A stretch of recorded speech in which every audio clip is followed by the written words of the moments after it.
Hello everyone and welcome back to Lucky Loaders 15, where I'll be giving you 4 selections for tomorrow's race. And before I get into that, just quickly want to reflect over the last few days. On the whole, it's been a little bit of an up and down week. We started off the week pretty well, and then in the middle we kind of phased out a little bit. Yesterday was a better day, but today was a little bit frustrating. Only had one each way with Lawful Command.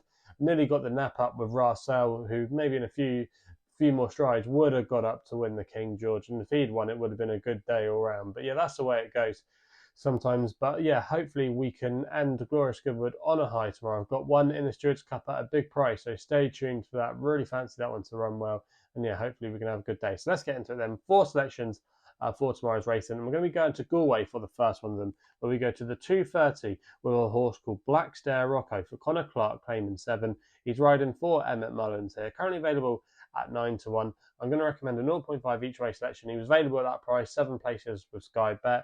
Now, this horse ran an absolute blinder in this race last year off a mark of 124. He was very well gambled. He was sent off at 3-1 favourite, but he was only just denied by a head. Ever since then, he's been very lightly campaigned. He's run on the flat. He's had a couple of runs over fences. He did run in the Silver Trophy at Chepstow, but I think you can just put a line through that run. I just think tomorrow this is D-Day for him. I think Connections probably would have planned this. We know that Emmett Mullins is a target trainer. He's had a couple of winners at Galway earlier in the week, so I do think this horse will have a good chance tomorrow. The £7 as well will help. I think if he gets a good ride this year, he'll be there or thereabouts turning in, and at 9-1, I think that's a good price, and I think he could potentially go off a little bit shorter, so he's one to definitely keep an eye on. So he's going to be my first tip of the day. We then go with an extra selection in the 2:45 at Goodwood, the Lily Langtry Stakes. I thought the market at the top end had it a little bit wrong, and I'm going to take a chance here on Forbearance. Holly Doyle and Jessica Harrington has already attracted a little bit of support. Was available at slightly bigger prices today, but I think 10-1 is still not a bad price. You can get 4 places as well of SkyBet, so I'm going to recommend a 0.5 each way selection with them. Now, the last time we saw this horse, she ran at Leopardstown when she finished in 5th place there. I'm just not sure Leopardstown is her track, and I think you can put a line through that. But yeah, I think coming back to the UK is interesting because on her travels last year, she arguably posted some of her career best performances. She won at York with Holly Doyle, who takes her ride tomorrow, so that's interesting. And also as well, when she won a Group 3 at Newmarket's Rowley Course, she beat Stila Rossa there, so she's got some good form in the bag. I just thought Stila Rossa was a little bit too short for my money. Not sure about Emily Dickinson, if she's that genuine, so I just thought Forbearance, if she's on a going day at 10-1 with Holly Doyle booked as well, interesting jockey booking. I just thought she might be able to outrun her odds and could be there or thereabouts come the end of the race, so that's why she's going to be my selection there. I'm then going to go my nap for my big bet of the day in the Stewards Cup in the 3:20 there, the feature race on the last day. And I like the chances here of Abel Kane for Trevor Whelan and Rob Millman, available at 28-1 with SkyBet, who are offering 8 places on this race. I'm going to recommend a 1 point each way selection here as my nap of the day. Now, this horse, towards the end of last season, was improving at a rate of rapid knots, and it all started here for him when he finished second behind Mr. Wagyu in the consolation race. Now, Mr. Wagyu is one of the favourites for this race, and Abel Kane, okay, was beaten a couple of lengths that day in second, but still was a very good run.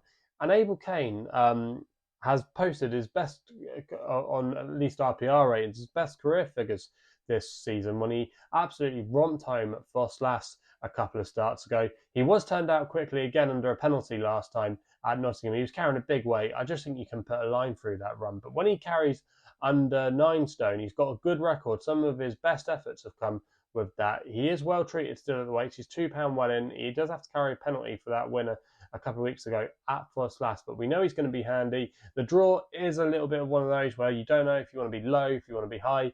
It looked like he wanted to be low earlier today, but then when they had the nursery, the horses drawn high came to the fore. He's drawn in 22, so if that plays to be true, he is definitely going to be on the right part of the track. He likes to go forward as well, so he hopefully won't get too many traffic problems. He's got the stamina to stay up to 7 furlongs, even up to a mile. So if it does get into a battling finish, you're hoping he should find, and with a nice low weight on his back, I think he's got a good chance of being there or thereabouts. And I thought he was slightly overpriced, where he's beaten some of these horses that are much shorter priced than him in the betting. So taking that all into consideration with a nice low racing weight, could be a good draw. I think he can go very well in that Stewards Cup. We then go to the 355 at Goodwood for my last tip of the day. It's another extra selection here. And the Gambler for Jason Hart and Charlie and Mark Johnson. Currently available 18 to 1 SkyBet, 4 places, 0.5 each way selection. Now, this horse could either win this race or he could come dead last. He's a very quirky customer. But I just think you can forgive his last couple of runs when he was at Newmarket. I just don't think he seemed to handle that track. But I think when they go around the bend, I think that seems to suit him. If you go back 2 starts ago, he won at Hamilton where he had a good record previously. He was just touched off in the Scottish Stewards Cup over 6 furlongs, which is probably a little bit on the sharp side for him. 7 furlongs is definitely going to be his bag. The Johnsons like to do well here.